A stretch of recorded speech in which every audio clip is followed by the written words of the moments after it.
Short introduction. Our next talk is a good guy being a bad guy, and he ruins people. No more introduction needed. Mr. Street.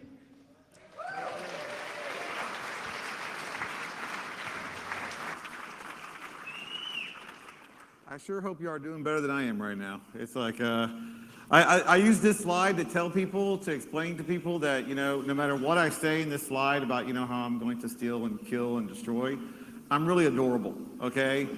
But let's be honest, I don't look adorable right now. I don't smell adorable right now. And it's like, I'm not feeling that adorable, but we're gonna get through this. My luggage is in Amsterdam. It's like, so I should be getting my sleeping gear and my camping gear sometime tomorrow, so yay. It's like, but we're gonna make this work. This is camp, that's what we do. So let's get started. There's a talk of my, wow, so far so good. Like this slide, there we go. Okay, so this is the title of my talk.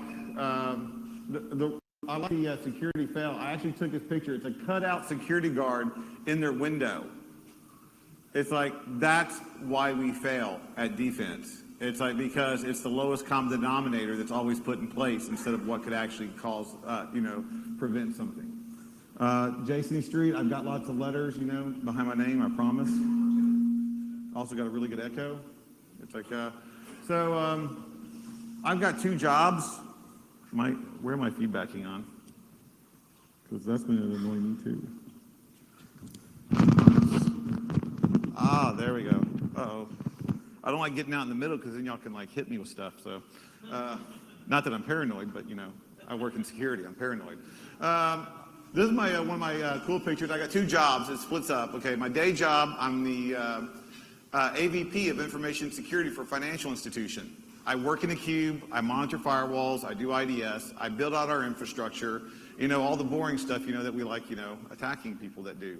I have a blast at it. I love building infrastructure. My primary persona is defense. I love doing incident response. I love tracking out what's going on, who screwed up, how to figure out how they screwed up and make sure they don't screw up again. To me, that's fun. My night job, I'm the CIO of Strategy One Solutions. It's a pen testing company. I do only a couple of engagements a year.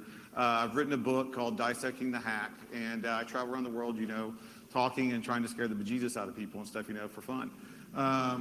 So this picture right here was taken in San Diego at a industrial park. I walked around the perimeter of this building for an hour. An hour. Security went outside and saw me twice. I don't know about you, the whole looking adorable thing, but it's like, if I was dressed like this, do you really want me out in front of your building on a Sunday in an industrial park for an hour without challenging me at all?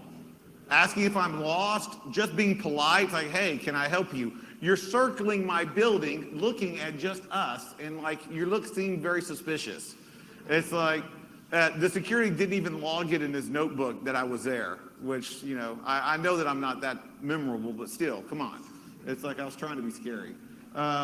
Here's me, my other persona. Here's me dressed up. I got my fake glasses on. I got my really bad cheesy haircut. And I'm wearing a black hat shirt, but it's a collared long sleeve shirt. I like to come with warning labels. When I go on these engagements, I'm usually wearing some kind of shirt that should give you an indication you're about to get screwed. And on this one, I did not get the job. So I was a little upset about that, but I did get their data. So, win-win. So it's all good. I wouldn't have made a good assistant anyway. So now let's go to the next slide. These are my 2 favorite pictures. In this picture right here, I'm a liability shirt. It's like I actually stole a car in. So I thought that was fun. It's like I actually go, you act like you're on the phone, you're taking pictures of the valet booth, taking pictures of all the keys. Then I walk back into the hotel area to the lobby. I'll go through my pictures. I find one that's got the right number, and I know what the title of the car is. I'm not a car guy, okay? I actually went out and said, walked out, it's like 137, the Toyota. And he comes back, you mean the Hyundai? It's a rental. I don't know which one. It's like, just get it. And it's like, and so he goes and he brings the car out to me, and he opens up the door of the car, and I look at him like, I can't get in this car. And he's like, why? I says, well, because I'm stealing it. It's like they hired me to see if I could get away with stealing cars, and I can. I'm a liability. And it's like, the poor guy, I really feel bad for him. It's like, and luckily he'll never see this talk because it's like, and I'm never going to mention by name, George. But he actually kept the door open after I took a picture of the door open. I had to take a picture of it because when I take a picture, that's mine. It's like, that's how I show things without actually stealing someone else's property that I'm not supposed to take. So then I go to the front of the car and take a picture of the front of the car, and I get back around, and he's still holding the door open for me. And I have to look at him like, you may want to put this back. I think the real owner is going to want it at some point. But thanks for being polite.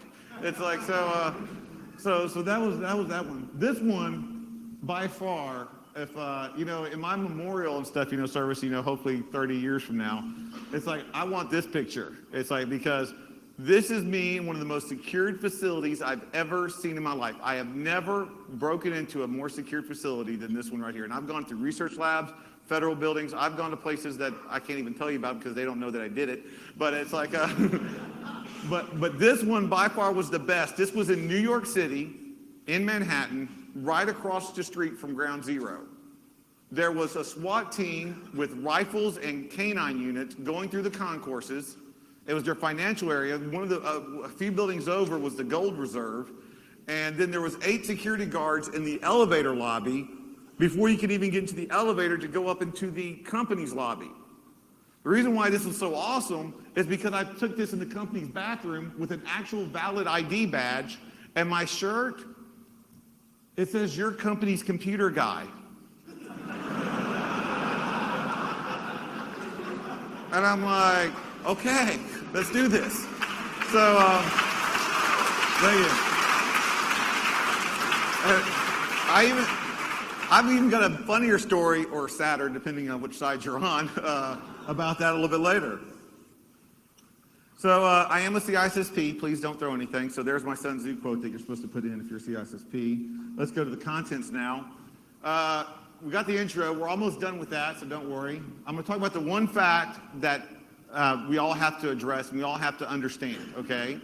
Then I'm going to talk about the 2 rules that I go by when I'm on an engagement. I'm going to talk about those 3 outcomes, and then I'm going to go into detail on each one, and hopefully with conclusions and discussions. Hopefully we'll have a good discussion about this. It's like, we'll have plenty of time. So one of the things that I have to make understand is that I did a talk last year, and this is my website. You can go actually see the video from DEF CON 18 talk on the social engineering. And it's like the 36 strategies of social engineering, where I talked about how to create ways into a facility. And I had people come up to me afterwards, and they came up to their friends afterwards, and like, that's basic stuff. He's not talking about NLP. He's not talking about how he's pretexting. And it's like, I mean, he's not that great of a social engineer. It's like he's mostly a con artist. And you know what? They're right. I'm not a mind ninja. I'm not some expert in social engineering. This is not my primary job. I am 100% successful on every engagement I've been in. It's not that I'm that good. It's that our defenses are that bad. Okay? That's what we have to understand. When I tell people, it's like, if someone with as little talent as me can get in this facility, you got issues. Okay? So that's what we're talking about. That's what I'm trying to convey. I'm not coming up here talking about how lead I am. I'm talking about how little I am and how successful this still is and how we need to build our defenses to make them better. So this is part 2 of that. So I talked on the first one, I talked about how we can do, what kind of damage we can do, and try to get into a location. Now I tell you what I actually can do by showing you the pictures of it. And this is, once again, the number 1 fact. I'm getting in. Period and exclamation point. Can you tell what? I went into this office building, and as soon as I saw the door, I was like, oh, this is easy. I walked over, I pushed 135, opened the door, and went to the guy who already, see how it's all rubbed? It's only rubbed on that one, and that one. Those 2 are clean because they've never been used. They never changed the lock code. I've got other pictures from other keypads and stuff, showing the same exact thing. There was one in the airport, Tegel Airport. That's what you get for making me go to the lost baggage area. The back door to the bank area has the same worn down code so I could go into their bank.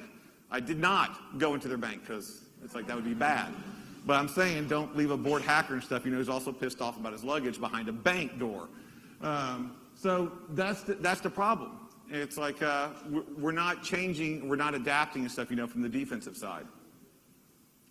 Here's another cool picture. I'm not a master lockpick. It's like I tell people, it's like I don't have to know too much about lockpicking if I can convince the security guy to open the door for me. But here's one. It's like I went to a job interview, and once again I didn't get the job. That's okay. But I went to the receptionist and I signed my name in. Well, when I go on these engagements, I like to be the bad guy, so I have to admit I stole a pen. It's like I signed it and like, oh, I'll keep that. So then after I signed in, what do? Go to the bathroom. It's not because of all the Pepsi I drink, though. That's a good reason, too. No, it's because of the fact that I wander. I can never seem to find that bathroom, when it's just right there. It's like it takes me hours sometimes. I wander around looking for that bathroom. It's like it's got to be here somewhere, So I'm there after I signed in. I'm wandering around looking for the bathroom, and I find this employee entrance in their secured section. It's like we don't need to discuss how I got into the secured area. It's like I was wandering, and I saw this door, and they've got this is a research facility. So I'm like, okay, this is probably high tech. It's a little rod that's right here that locks the door. The door grips onto it and locks. Okay. So so I looked at that and I'm like, if only I had a condom or something of nature that could just wrap around that, make it so it won't latch, and then it still closes. And then I remembered, oh yeah, I just stole a pin. That's the pin cap over the door latch. The door shut with no problem. It did not latch. 30 minutes later, I come in through the employee entrance. So it's like, that was just to spur the moment, just not even planning. It's like, but now I do carry big pins with me just in case of this emergency. But that's another kind of circumvention. Here's another one. This shows the extent of my lockpicking skills right here.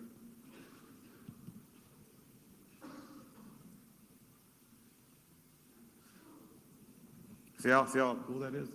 That is the extent of them, but let's see if we can actually get a video going. There we go.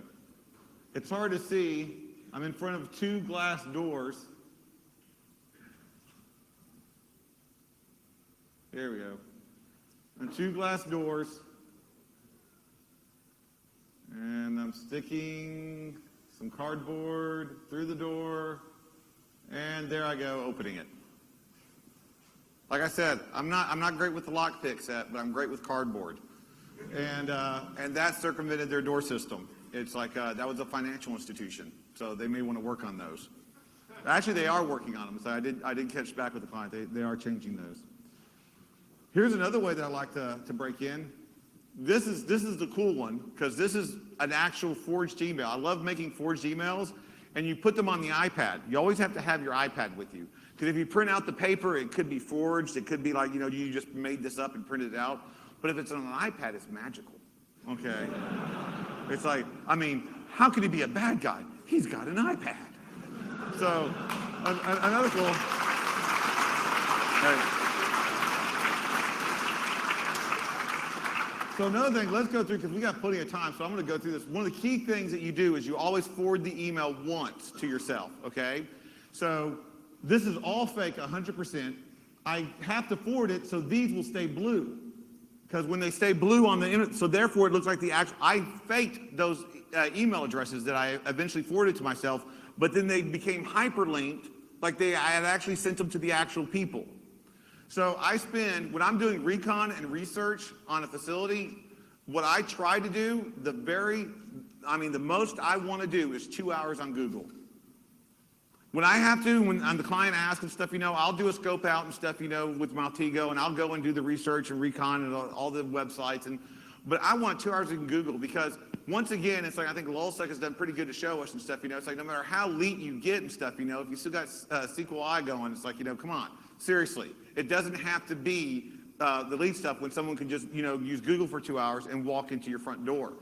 So I found out that this company had a new owner. And so as the new owner, I call him the collateral owner because I'm not really going after him. I'm going after the victim's company. And so the collateral owner sends an email to the victim's CEO, and he says, ongoing issues at the victim company. I keep having issues with the network while I'm in New York, so I've decided to inform my IT support company to send their best guy out, that's me, to take a look at the network. I want them to inspect the servers and look at the overall infrastructure to make sure everything is working right. I will also expect him to give us input and recommendations if any improvements need to be done. I don't think I want to get the victim CIO involved in this. I want him to come in unannounced to get a real picture on how the network is running. I hope this will be taken care of before I'm back in New York. I have CC'd the head of my IT support team, the collateral CIO, I don't know who he is, so he will be, I know his name, but I don't know who he is, so he will be advised as well. Collateral CIO, let you guys not to show up until afternoon so as not to be too disruptive. If you have any questions, feel free to give the victim CEO a call, and that was his actual cell phone number, because I found that on Google. So, so that's good. That sets up the pretext of what's going on. That creates political disharmony. Now the people at the victim company are a little upset because the owner's not happy. And if the owner's not happy, no one's happy, right? So it's like, so then the collateral CIO sends me a letter, saying, as you can tell from this email, collateral owner is not very happy and would like this resolved quickly. You will need to drop what you're doing and get over to the victim company tomorrow afternoon. If you have any questions, contact me or the person at the location at the number below. Do a good job. There'll be a lot of eyes on this project. Make sure to keep your presence quiet and low key. If you think they're putting on a show for you or letting too many people know about you being there, just contact the victim CEO or myself. So what does that do? That says, of course you weren't supposed to know I'm here. This just says this is the reason why I'm not here. You've got to give me full access or you're in some serious freaking trouble because I've got a lot of people coming after this and I don't want to be here. It's like, this was a last minute project, so help me out with it. So I go out at around 4:30 in the afternoon and get inside. I'm now walking, and I use that email, got in, got my little employee badge. This was in New York, right across the street from Ground Zero, and I'm walking through. And the networking guys, I will tell you this right now, the networking guys were on the job.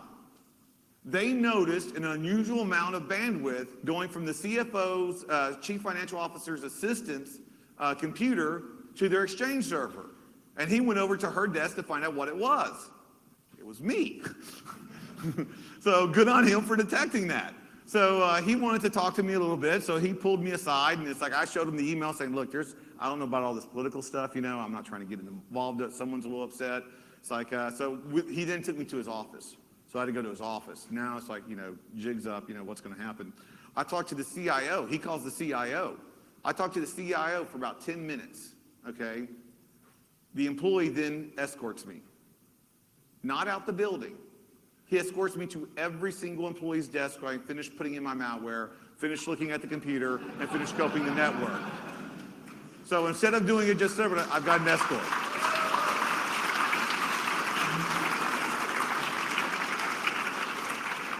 That's why it's in my slide deck, because this is a freaking awesome letter that I wrote on this one. So I was really proud of it.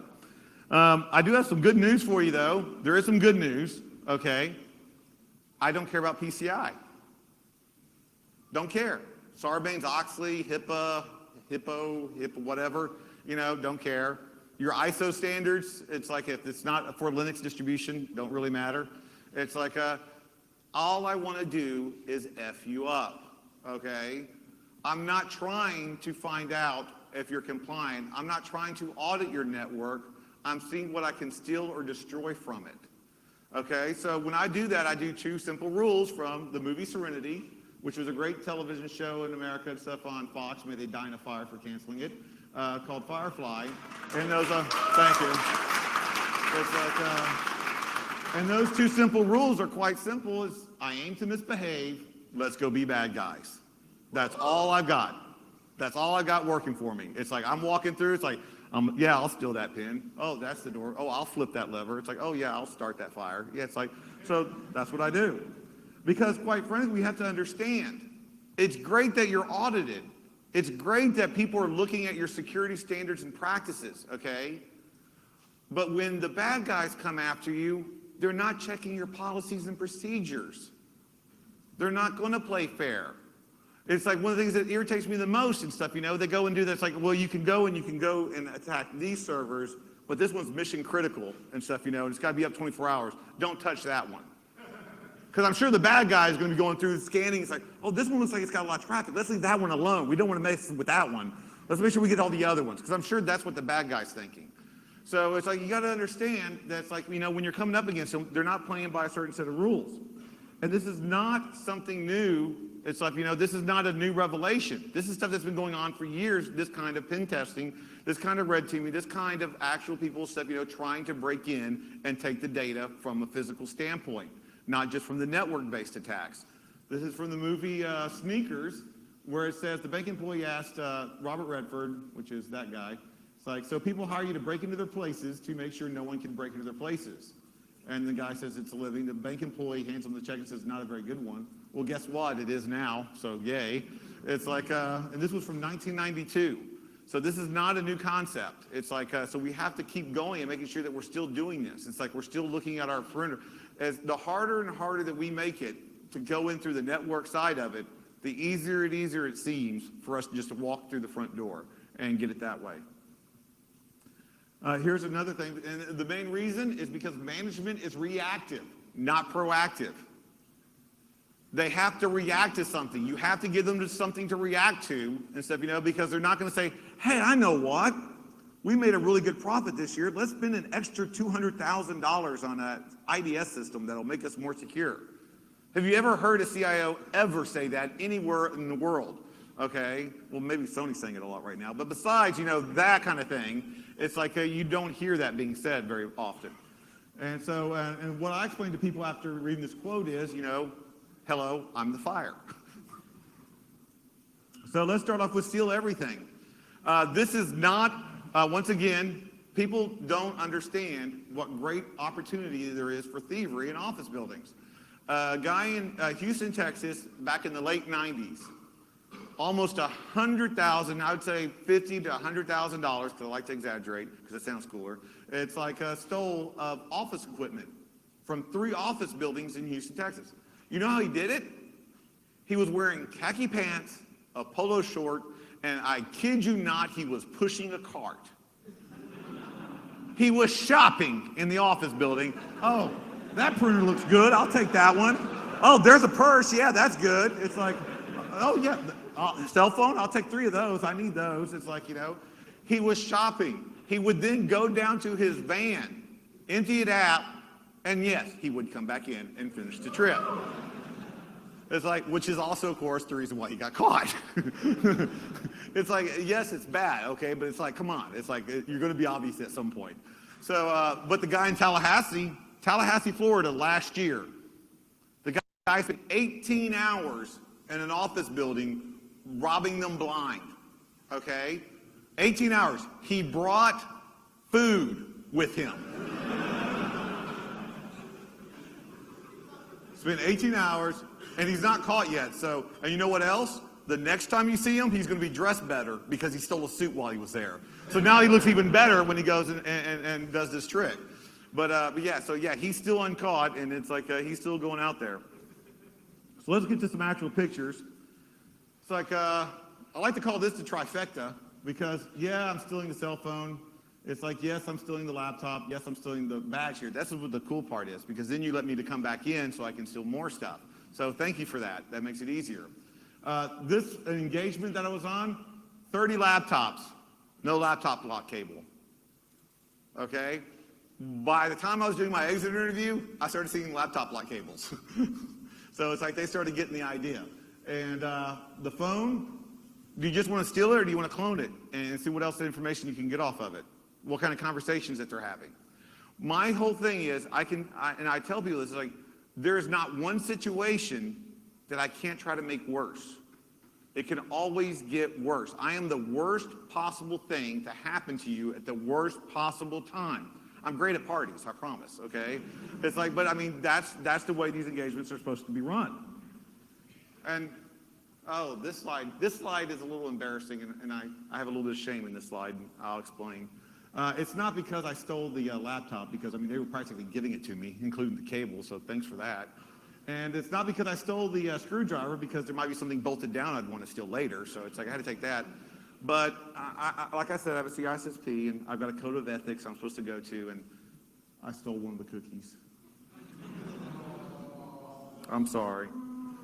I know. It's like, I was hungry. Come on, what are you going to do? He gave me permission afterwards, so I guess that counts, right? It's like, or forgiveness, whichever. So here's another good one. Because you know why? Security's not going to pull behind your desk to see if you actually lock that, right? You just need to make it look secure. Ask the TSA about security theater. It just has to look secure. It doesn't have to really be secure as long as everybody thinks it is. Well, you know what? Security is not going to go and check and yank those cables. But someone like me who's stealing them, you better believe I'm yanking it to see if I can get a hold of it. And I got away with like 4 of them like this. It's like it turned out that the IT was telling people that, yeah, just lock it and put it behind the desk. That'll work. So hopefully they changed that. Here, I feel sorry for this guy a little bit. It's like, oh, the frowny faces are there to protect the compromised. So I like this guy right here because he had it firmly secured to his desk. He had the laptop firmly secured, the lock firmly secured to the laptop. But I'll give you a hint right now. If your code is 0000, I'm going to try it. I'm going to try 1111. I'm going to try 9999. And if I'm in the IT area, I'm going to try 777. Okay, 0007. It's like because everybody wants to be James Bond. But yeah, the other thing I'm going to do is, this is another little trick that not many people realize, but it seems like a lot of people do from the amount that I've stolen, is they'll move this one either one way or the other just once, or they'll move this one direction just once. So that way they can just go, dink, secure, dink, unsecure, and I go, dink, it's mine.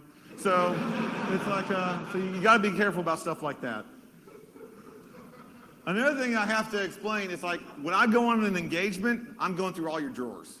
Wait, hold on, that didn't sound right. I'm going through all your desks. I'm going through all your desktops. I'm going all through the cabinets, and I'm going to just see what I can get. So this gentleman had the laptop firmly secured to the desk, firmly secured to the laptop, and then he took his 2 keys, because he never took them off the chain, and he put them in his front desk, top drawer. Because no coworker is going to go looking through his drawers and stuff. That's just rude. Okay, I'm pretty rude. It's like, so now, not only do I have a laptop, but I have a laptop lock cable, because I hate it when people steal the stuff that I took so hard trouble making to steal. So it's like, it's a good thing I have a cable now for me. And trust me, I won't leave the 2 keys by them together. So that was really helpful. The only reason why I included this slide, besides stealing the purse, was when's the last time you saw that iPod? That's awesome. That's like retro, so I stole that too, just because. Here's another good one. Here's another trifecta moment. Here's the card keys. There's the cell phone, and there's the purse. But for those watching, I want to make this perfectly clear, okay? I did not steal the lunch. That was left unmolested by me, okay? So that's all funny. Okay, now here's the time you got to remember the kittens, because what am I going to do? What's the worst thing to do with that? This is what you have to understand and explain to employees, okay? I'm taking the car keys. I'm going out to the parking lot. I'm going to find out where her car is. I'm going to open up the car. I'm going to come back with the car keys, put them back on her desk. I've got her driver's license from her wallet. I'm now, when she gets off work, I'm in the backseat of her car with a gun to her head. I'm telling her, it's like, I've got your driver's license. I know where your family is. It's like, I'm going to kill them before I kill you. If you do not go back into work, get all the company data that you have, all the private and top secret work product that you have, and bring it back out to me. That's what happens. This is think of the kittens, okay? I'm adorable, okay? That's what can happen. That's how you explain to employees that, yes, this is their personal belongings, but it impacts the company, and it can impact them in ways they don't understand if they don't take the time to secure it. I tell people when there's this many frowny faces on a slide, you're just screwed. Sorry, it's just over, okay? This person actually wrote me a blank check to steal his identity, so I really like that. This is an American Social Security card with his signature on there, so I don't even have to try to bother forging it. I can, it's right there for me. So that's helpful. Driver's license, all this other information, and like I said, blank checks, so I can just start, writing checks. Remember when I said I went to the valet, and it's like I told him, and I got the car? Well, he cheated. When I'm on an engagement, once I compromise you, you're supposed to stay quiet so I can compromise the next person and see what the next shift's like and keep going. Well, so it was like Wednesday night or something like that. I go to try to do the engagement again, and I can read the body language and I see the way the valet is working. I know that because I've got all the other information, because I went down, because instead of going to the valet booth and taking pictures, I said, screw it, their security's so poor. I went into the garage where their cars are and actually took pictures of the Lexus that I wanted with the license plate number, what it looked like, what was inside the car, and I went back up. And that wasn't good enough for him. And so I realized what they did. They had told the other valets to be on the lookout for me. I was like, okay, that's fine, that's cool. It's like Friday night, 2 a.m., two valets working while people are getting out of the club. I run in, I grab 4 Mercedes-Benz and 1 BMW keys in less than 60 seconds, if you've seen the movie, and I took them with me. I stole 4 cars in under a minute. It's like the look on the security's face, the head of security, when I handed them those keys were priceless. I wish I could put it in the slides. I still keep it on my desktop because it's awesome. It's like, it's just like, I'm like, yes, it's just that easy. That's for me, tell them I'm busy. So what else do we do here? We got to start doing better countermeasures. One of the key things that I say here is never allow people to tailgate. Never allow people to come in after you. We like to be polite. And when you're in an office environment, you don't want to be rude. So you know what? That's awesome. I'm coming in a wheelchair, and I've got a box on it. It says, man, Jason, you're a douchebag. I said, yes, I'm a bad guy. I'm about to steal from you. I don't really care if you think I'm a douche because I'm in a wheelchair. It's like I'm there to steal from you. I'm there to do bad things. So I'm going to roll up in that wheelchair, and it's like I'm just like, can you open the door? Are you going to be the jerk that's not going to let me in? You should be. The answer is you should be. If you're giving them the proper respect and credit and stuff that they are just like everybody else. They deserve the same kind of treatment. I'll be like, dude, let me see the badge. I can stay here all day. You have to be. It's a secured environment. They should have their badge. Every employee should have a badge. I was at this one engagement at this Federal Reserve place in America, and I was supposed to be there for a conference, and I went to the front door, and they had bulletproof glass, and they had a man trap where you were stuck in between this revolving kind of door and stuff until the armed guard saw you, and it had the metal detectors, and it had an x-ray machine, and I mean, I looked at that, I was like, dude, there is no way I'm getting into that. So I walked into the employee entrance. It's like I did that by holding the door for a lady. I was a gentleman. It's like, after you, and I walked right behind her. I couldn't be a bad guy. I held the door open. I was a gentleman. You should have seen the look on that lady's face. It's like who did the conference and stuff, It's like when she saw me sitting in the conference room waiting for her, 10 minutes early. I was like, what? You want me to do a talk on social engineering and you don't expect me to be in your secured facility early? So another thing is, once again, I think we went over exactly how to show to your employees, how to give them that kind of emphasis to understand securing their valuables. Another thing is, if you see a suspicious person or someone you don't should be in the building, call security. That's one of the biggest things. It's like people don't want to go.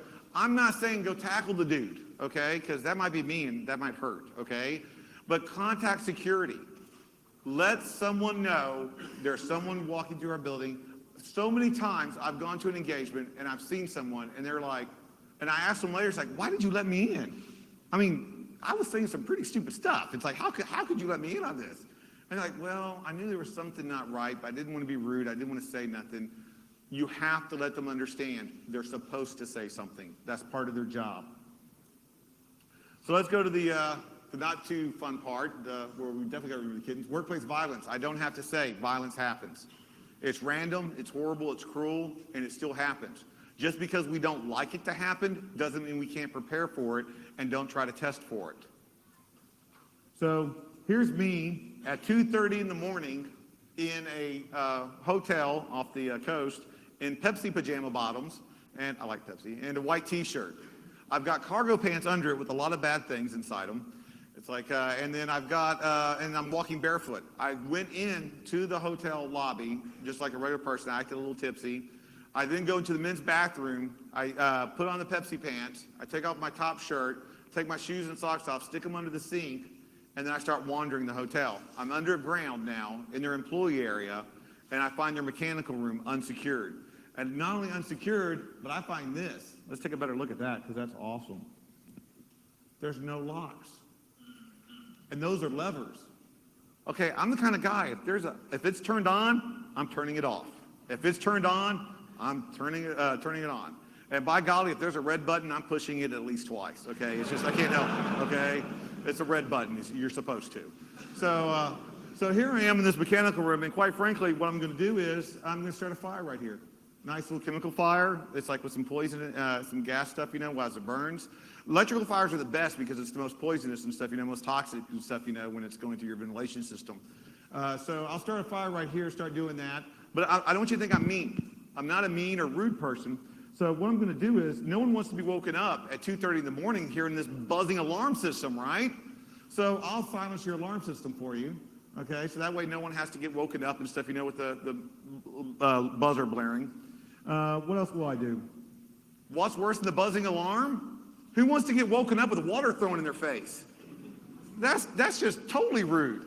So I'll be nice. I'm a gentleman. I'll cut the sprinkler system for you, okay? So that way you don't have to worry about that. They'll be woken gently up with the smoke and stuff, as they try to get out of the burning building, I try to be nice that way.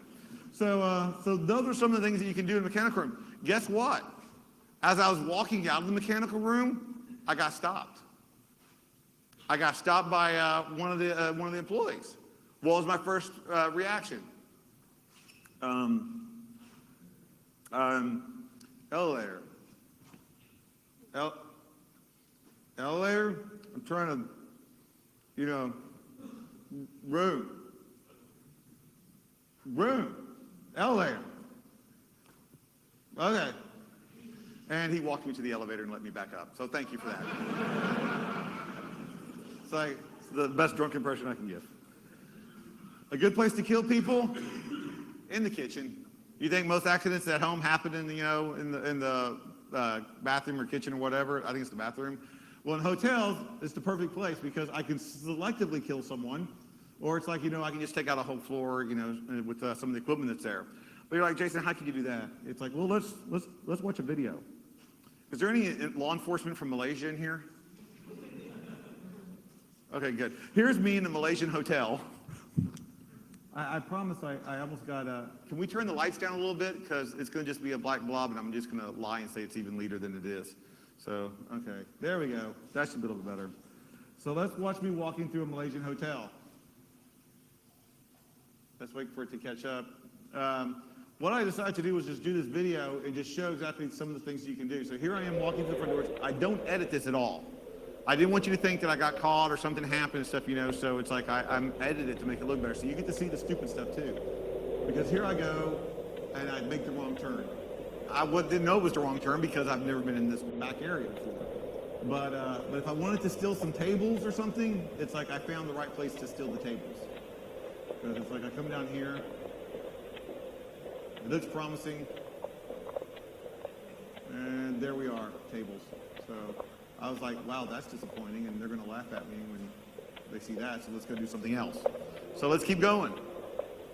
Now, if you get seasick, please look away for a little bit, okay? Because this makes me a little nauseous and stuff, and I'm the one that took it. So we go down this hallway.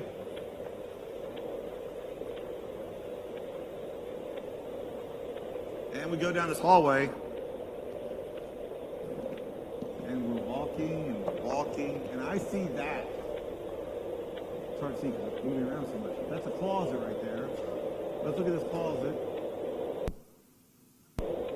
Right there. You've got a closet or a room that is so valuable that you put a padlock on the door. But you helped me out by not padlocking it. So thank you for that. I appreciate that. What's in this room? Let's see.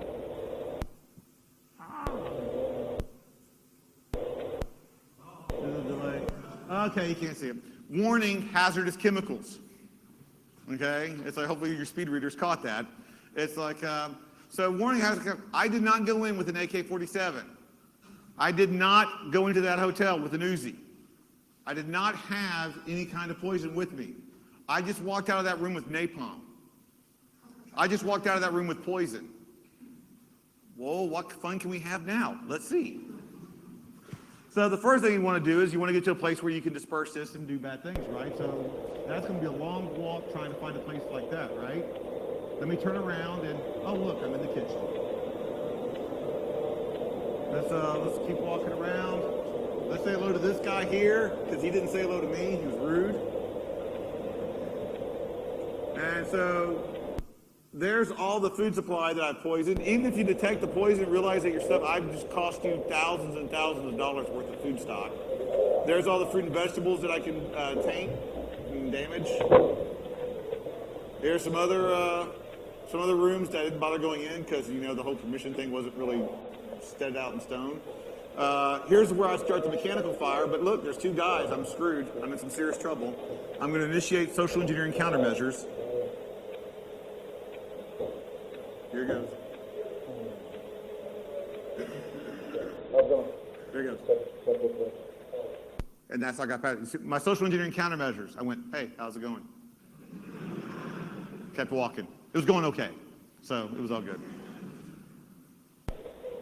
So let's keep going through. Now, another thing is, hotels are really good at are protecting the guests that stay there. You know, they've got their systems all locked down. They've got people guarding the booths all the time. So you can't go look behind, see who's staying where. You can't call and try to social that very well. But that's okay.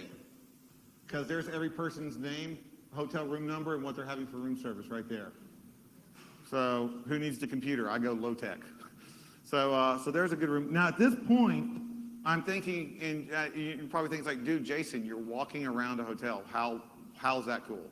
It's like, so you're right. It's like, I mean, even though I could, you know, destroy everything, that's not as cool as, you know, actually going and trying to talk to someone. Because remember, I'm in Malaysia. I don't blend in Malaysia, okay?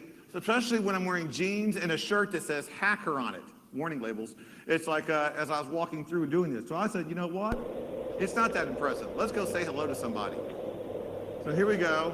It's like I'm going to the head chef and the manager of the hotel and stopping in and talking to them. I have no idea who they are. But there they are, having a meeting. Are you using Wi-Fi or cable? I'm asking them if they're using Wi-Fi or cable. They're using cable. It's, if I wanted to, I could have had them get up off the desk and actually gone in and started working on his computer. But I didn't want to do that. I like the way they're smiling and the way the other guy was photobombing me in the background. That was it. There was no other questions. There was no other thing. I just walked in, talked to them, and it's like, and then left. Not one person questioned why this guy was walking through their hotel and going through their private areas and stuff, you know, unescorted. So the manager said it was okay afterwards, after I showed it to him what the problem was. No one can arrest me now. So what can we do? Well, there's a couple things that we need to do. The key thing is you need to set up a code word. You need to understand that bad things can happen. Just because you don't want to think about it doesn't mean they're not going to happen. So one of the things that we need to do is you need to set up a code word. It's like what I tell people is like, the code word, if a guy comes in with a gun or something, you know, or someone comes in being violently, the code word, oh my God, we're all going to die, panic, is not the best code word to use over the intercom system, okay? It tends to, you know, be counterproductive. So I say use the code word like Mr. Periwinkle to HR. Mr. Periwinkle to HR. The only reason why I say that is because I'm hoping somewhere there's a code Periwinkle. It's like, I mean, not that there's a code Periwinkle actually, but someone writes down that we need to have a code Periwinkle. So another thing that you can do is you need to conduct routine safety checks, maintenance of features in and around the workplace, including emergency exits, alarms, security lighting, surveillance cameras, and or metal detectors. I tell you this is a common thing. I tell you this happens all the time. It happens so much, unfortunately, that I got this information off workplaceviolencenews.com. There's a news site dedicated to this. How horrible is that? So this is where I got this information, but the key thing is to do those checks. Not only does it promote security awareness from your employees and let them realize, oh, we need to be worried about it, but it also helps in other things. I was doing an engagement, and when I was walking around that 1 hour, I noticed that if I went diagonally through this one parking lot from the guest, the next door parking lot, I'd go through that diagonally. I could get to this one cargo door that I could jimmy real easy. The door could be jimmied real easily, even for me. So I was like, yeah, that's awesome. But there was this camera that was like right there, and I didn't know if it was going to be able to see me or if it was like looking directly over me. I didn't know where it was placed. And so I told the former security guy of the company, I said, dude, it's like, I think this would be a good place, but that's all I found from the physical side of it, from the outside. He said, oh, no, that's good. We got the cameras covering it right where it needs to be. You'll be spotted instantly. Let me go show you. So he takes me to the security room. It's empty. He then turns on all the computer TV monitors because they were turned off. The one camera, I kid you not, that was not working was that one. I looked him dead in the eye and I said, oh, I guess I wasn't the only one that had that idea. You might want to check your inventory right now. I did mention he was the former security guy, right? Okay, good. It's like, so that's how easy it can be done. It's like you have to monitor these things. You have to maintain these things. So let's go into corporate espionage. I hate to break this to you and stuff, but the Chinese didn't invent it. It's like, it's been going around. It's like, ask the CIA how good they are at it to the French. It's like, this is stuff that's going on. It's like popularized really in the 70s, early 90s. It's like, corporate espionage is going on to this day, and most of it is insider threat or our allies helping us with this. Okay, so it's like, I always hate when everybody's like, oh, China this, China that. No, trust me, we're all trying to screw each other over. It's like, it's not just exclusive to our enemies. One of the things that I hate, once again, screwed. One of the things I hate, I'm an environmentalist, okay? And one of the saddest things, I'm gonna get emotional, is all those print jobs that go unattended. Everybody prints out those print jobs and they put them beside the printer. Those trees died in vain. Those trees died and nobody read them, okay? Being the wonderful environmentalist that I am and stuff, what I'm gonna do? I'm gonna liberate them. So I'll take those paperwork. I'm such an environmentalist, it's if it's still printing out, just in case you may have forgotten it, I'll take that one too. Secured bin, I love those. The reason why is because you're telling me, here's all our confidential data that we need to shred, but I'm too lazy to go to the shredder, so I'm gonna put it right here for you. So yes, I empty those out first. There's my USB drive in your workplace. It's like, you don't want my USB drive in a workstation. Of course, people, I know where this USB drive's been. You don't want it in your Exchange server, okay? That's not gonna end well. And you're thinking, it's like, well, what harm can be an Exchange server? Ask HB Gary, okay? It's like, yeah, that's not a good thing, okay? It's not as bad as, maybe in your accounting server. Me and the 25 new employees that are all, paying me now, that's a cool thing. I could hide it in the server and do password sniffing and Wireshark and trying to crack the hash. But once again, remember, not technical. I don't like to do it that way. Can I just take it off the monitor? I want you to know I gave them the benefit of the doubt. I tried leave blank bracket first, okay?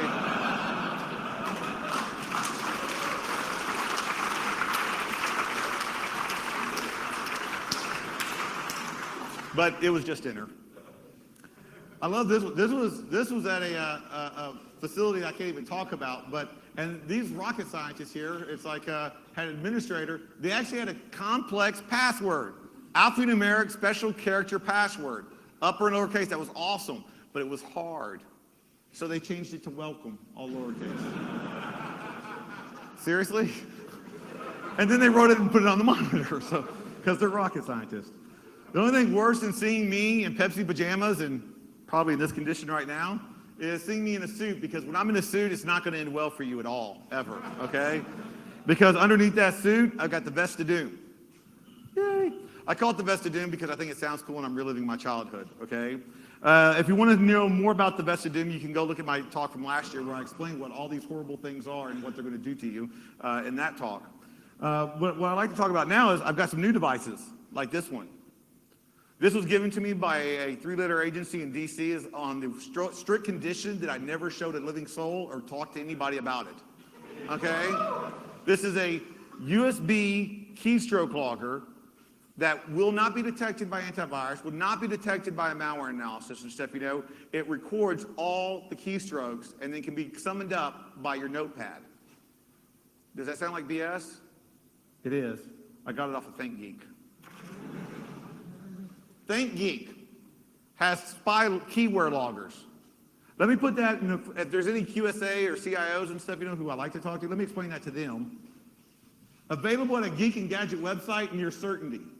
Being able to log the CEO's keystrokes, yeah, that's catastrophic, and that's where that lies. What else can we do? Well, I've got some USB video recorder pins, 4 gigs USB video. I put these in your cup. Stuff everybody's got that pin cup, right? Put that in there so I can record your data and what you're doing on your daily business. Keep one in my pocket for me. When I'm the mechanic, of course, I got my USB 8 gig video recorder flashlight recording. I took that video in Malaysia off of my 4 gig video watch. That's why it was so shaky. And then also I can use the iPad too to do the damage as well. And to get those kind of devices, you have to be in a select group of people to be able to find even where to acquire that kind of equipment, okay? I'm going to help you out with that. You've got to be a frequent flyer. Sky Mall. It's like, that is, how hard is it when an executive going from, Des Moines to New York can go through saying, oh, I can steal my boss's data with this stuff. This is awesome. This is not a serious threat of corporate espionage. This is your regular employees having access to data that can destroy your company. Here's another device. I love this. This is the Pony Plug. The reason why the Pony Plug is so cool is because you don't realize it's a computer that's tunneling into your network and it's bypassing your controls by going through Wi-Fi. So I've got to connect it to the Ethernet. It acts as a bridge, so I can then connect to it. From outside, and I don't even wait till the car. Heck, I've got Backtrack 5 on this tablet and stuff, I'm actually phoning you from the lobby. So it's like, and I plug those in, and this was actually at 4 banking branches that I did off the West Coast.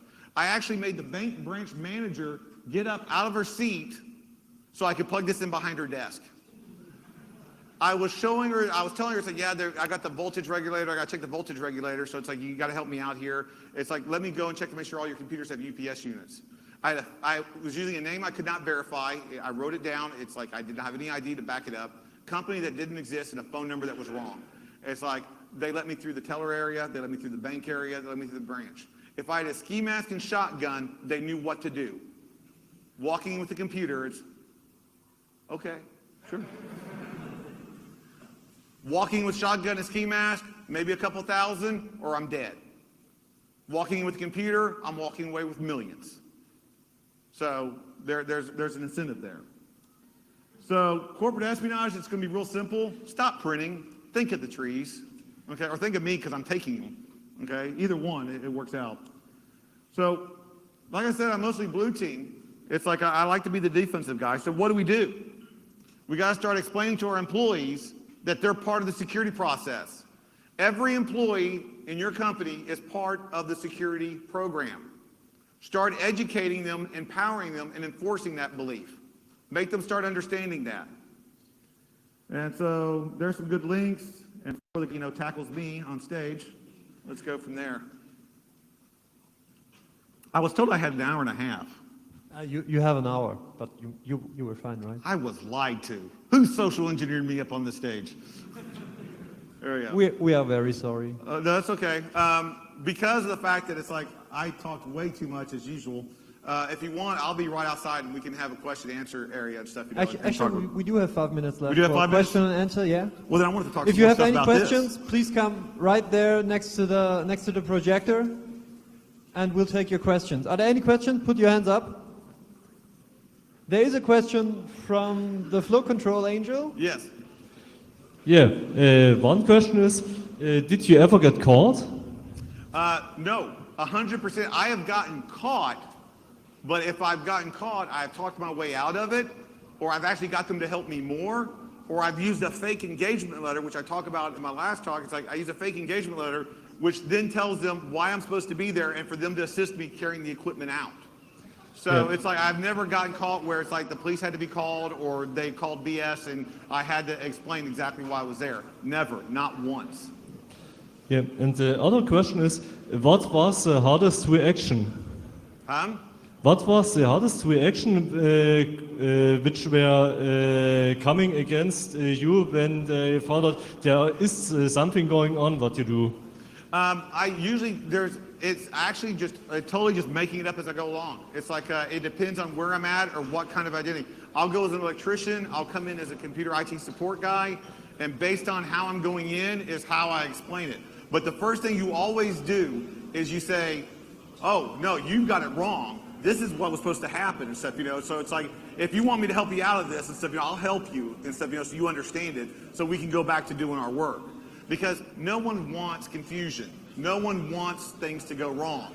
So you use that against them. It's like in your day-to-day job, you don't want extra work. You don't want something unexpected to happen that you have to deal with. So I create that unexpected thing, but then I go and say, hey, I'll help you deal with it. And that's how you do it. Thank you. All right, Mr. Street. Thank you very much. Are there any questions left for the speaker? Okay then, when you go, please take a look under your seat. If there is any trash, garbage, take it out with you, please. Make our lives easier.